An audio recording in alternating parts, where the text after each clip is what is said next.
confira com a gente Altineu Cortes, primeiro vice-presidente da Câmara dos Deputados, aqui no Poder Expresso. Deputado Altineu Cortes, bem-vindo ao Poder Expresso. Boa tarde. Boa tarde, um prazer enorme estar aqui com vocês. Deputado, há motivos para o impeachment do Lula? Olha, existem muitos pedidos de impeachment protocolados na Câmara dos Deputados. Dentre eles, um dos últimos, em cima do programa Pé de Meia. Me parece que, tecnicamente, existe um equívoco bastante grave e relevante do governo. Agora, o que a gente sabe é que um pedido de impeachment, não só tecnicamente deve existir um problema, como uma pedalada, nesse caso, inclusive, me parece que existiu, mas existem condições para o impeachment, que são condições políticas internas dentro do Congresso Nacional e externa, que é o apoio popular. Então, sinceramente, eu não acredito que vá prosperar nenhum impeachment neste momento. Por quê? Porque não existem condições políticas construídas pela maioria na Câmara dos Deputados e o presidente, se você fazer uma comparação, a presidente Dilma, quando foi impeachmentada, além das questões técnicas que motivaram o pedido de impeachment, ela tinha uma baixíssima popularidade, cerca de 10% da população brasileira apoiava ela, muitos movimentos de rua contra a presidente, e ela tinha perdido completamente a sua base política na Câmara e no Senado. E esse ambiente não se encontra assim hoje. Por isso, a minha opinião política é de que não vai prosperar, pelo menos nesse momento, qualquer impeachment do presidente Lula. Deputado, o que o senhor achou da forma com que o presidente da Câmara, Hugo Mota, encerrou o discurso dele? Você já deve saber do que eu estou falando, aquela frase, ainda estamos aqui, uma referência clara ao filme Ainda Estou Aqui, que divide opiniões, mais um tema que divide opiniões aqui no Brasil. Eu acho que, primeiro, o discurso do presidente Hugo Mota num todo foi muito equilibrado, mas trazendo frases históricas do saudoso e eterno presidente Ulisses Guimarães, em defesa da democracia, do equilíbrio entre os poderes, que é fundamental, do valor e da importância do parlamento e das suas decisões para a democracia e para o equilíbrio entre os poderes, do papel de cada poder. Ele foi muito feliz fazendo uma fala com clareza, mas também num tom absolutamente harmônico, que é o que a gente deve buscar. A harmonia, o equilíbrio, o diálogo. E a frase que ele falou foi muito bem colocada nesse contexto também, cabe nesse ambiente que o país vive hoje, de sobressaltos, enfim, vamos dizer, desses conflitos que acontecem e da falta de respeito que muitas vezes se impõe ao parlamento brasileiro. Quando citar um exemplo, a gente aprova aqui uma matéria, uma emenda à Constituição ou um projeto de lei aprovado pela grande maioria dos senadores, deputados, e depois existe uma decisão contrária de encontro com todo o trabalho que foi feito. Afinal, nós somos representantes da população brasileira. Então, esse tipo de coisa, eu tenho certeza que com diálogo e com aprovações dos projetos necessários e com diálogo permanente entre os poderes, nós vamos conseguir melhorar a relação. Deputado, logo depois que ele encerrou o discurso, com a frase Ainda Estamos Aqui, a referência ao filme Ainda Estou Aqui, o que se seguiu ali foi um coro sem anistia, base governista, né? O senhor já deu demonstrações de que pretende trabalhar pelo projeto de lei da anistia. Qual a avaliação do cenário que o senhor faz para esse projeto de fato avançar e ser aprovado no Congresso Nacional?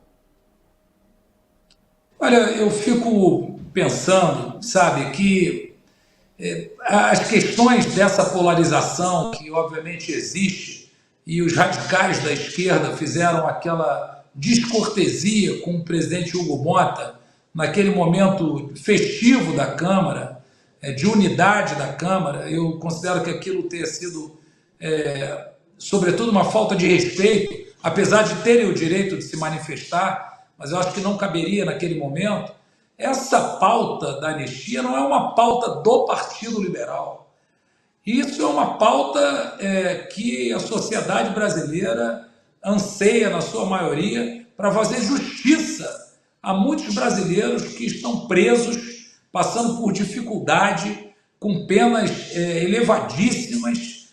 Então, é uma pauta da justiça para os brasileiros, não é uma pauta partidária. Quando se traz isso para o colo da direita ou da esquerda, eu acho uma visão errada.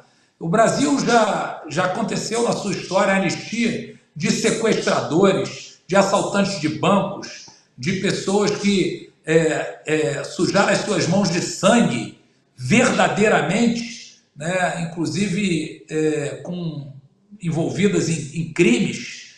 E falar em anistia para quem depredou, e a gente jamais defende qualquer depredação, para quem saiu do tom naquele momento, que foi gravíssimo realmente, a invasão de prédios públicos, não é nada demais perto do que aconteceu no Brasil. É inadmissível ver uma mãe presa com filhos menores que são órfãos hoje de pais vivos, e pais presos com filhos menores que são órfãos de pais vivos por ter invadido o prédio público sem tirar qualquer importância daquele acontecimento, que eu acho que o Brasil não quer mais que aconteça isso na sua história. Deputado, na resposta anterior, o senhor fez referência a interferências em decisões tomadas pelo Congresso Nacional. Especificamente em quê? Olha, são algumas situações. Por exemplo, a questão da demarcação das terras indígenas foi aprovado na Câmara, no Senado. Você pega hoje qualquer matéria aprovada pelo Congresso Nacional, um partido que não tem representação aqui, ou melhor dizendo, que tem uma representação muito pequena, às vezes tem um deputado, 2 deputados, pode recorrer ao Supremo e derrubar a decisão da grande maioria de 300, 400 deputados, 60, 70 senadores. Eu considero que isso seja uma invasão na prerrogativa parlamentar e na decisão da maioria eleita pela população brasileira. Afinal de contas, nós temos os 3 poderes. Eu sou sempre favorável ao diálogo extremo, ao diálogo, ao convencimento sempre pela maioria, e eu acho que nós vamos, nesse momento, passar por essas questões, entendeu?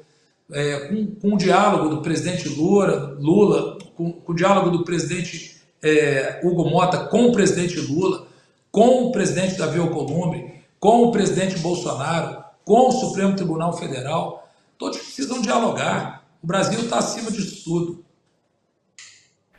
Deputado, sobre o projeto que criminaliza o aborto após 22 semanas, qual é a posição do senhor hoje em relação a esse tema?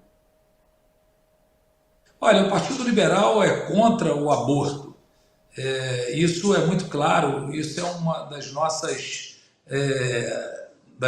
pautas mais importantes, né? Nós temos uma pauta sempre conservadora em defesa da família, mas, obviamente, isso tem que ser discutido no foro necessário, sempre que vier à tona qualquer projeto como esse. A deputada Carol Detoni colocou em votação um projeto que estava parado há 12 anos em defesa da vida na CCJ nesse último ano. Então é uma pauta muito cara para o partido, o aborto. Nós somos contra o aborto. Inclusive, nesse caso, sendo a favor da criminalização da gestante que se submete ao aborto após 22 semanas. Não, eu não acho que isso foi colocado naquele projeto específico que você esteja se referindo, de uma melhor forma, num melhor texto.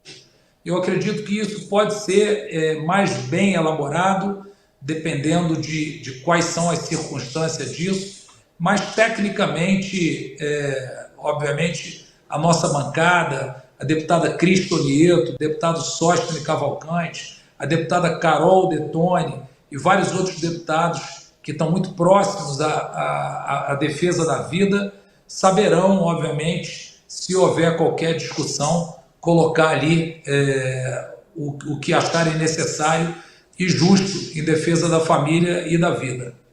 Na gestão anterior da presidência da Câmara, chegou-se a ensaiar um ritmo mais acelerado na tramitação desse projeto, aquele requerimento de urgência que deu muito o que falar, uma forte reação da base governista, posteriormente um recuo e a possibilidade da criação de uma comissão especial para discutir mais a fundo esse tema. Agora, a partir de agora, com o senhor como primeiro vice-presidente, Hugo Mota como presidente, qual deve ser o rito adotado? Eu acho que é seguir o regimento da Câmara. Nós não queremos aqui nenhum tipo de atropelo. Nós queremos dar voz a todos os lados, mas o PL tem uma posição firme em defesa da vida e o PL é contra o aborto. Eu, no papel institucional de presidente da Câmara, jamais farei aqui andar qualquer tipo de projeto fora do comando do presidente Hugo Mota e das decisões da maioria. É assim que deve se respeitar aqui ao Parlamento. Mas eu sempre defendo que todos os projetos devam, no momento que estiverem maduros, ir para a pauta de votação. Essa é a nossa defesa. Deputado, tem algum ponto na política ou nas políticas adotadas pelo governo Lula com o qual o senhor concorda? É possível haver uma convergência de ideias, de projetos, enfim? Bom, a gente está bastante preocupado com o que está acontecendo no Brasil. Eu pergunto a você e a audiência do SBT se alguém que está nos assistindo hoje gosta de receber uma promessa, que alguém lhe prometa alguma coisa e depois não cumpra essa promessa e não lhe entregue o que prometeu. O governo lá atrás prometeu uma cesta básica barata, um aumento real do salário mínimo. Nós estamos vendo o salário mínimo ser corroído pela inflação grandiosa dos alimentos. Prometeu a picanha não chegou. Prometeu o cafezinho hoje está no maior preço da sua história. Prometeu que o preço dos combustíveis ia ser acessível ao povo brasileiro. Só nesses últimos dias agora tivemos 22 centavos de aumento no óleo diesel. Todas as empresas que dependem do óleo diesel para tocar as suas máquinas, caminhões que estão fazendo esse Brasil afora aí, entregas, crescimento, distribuindo a nossa produção, com encarecimento por causa do preço que está nas alturas do combustível. O governo prometeu ao povo brasileiro e não está entregando. Então, o que acontece? Nós estamos indo num caminho ruim. E se for qualquer projeto bom para melhorar a vida dos brasileiros, o PL vai apoiar. E eu, como presidente da Câmara, como primeiro vice-presidente da Câmara, irei sempre lutar por todos os projetos para melhorar a vida dos brasileiros. Agora, o que aconteceu até agora foi uma espécie de um calote. Prometeram um monte de situações para beneficiar a população e até agora a população está sofrendo. Deputado Altineu Cortes, muito obrigado pela participação aqui no Poder Expresso. Até a próxima. Um forte abraço, Deus abençoe o Brasil. Tamo junto aqui.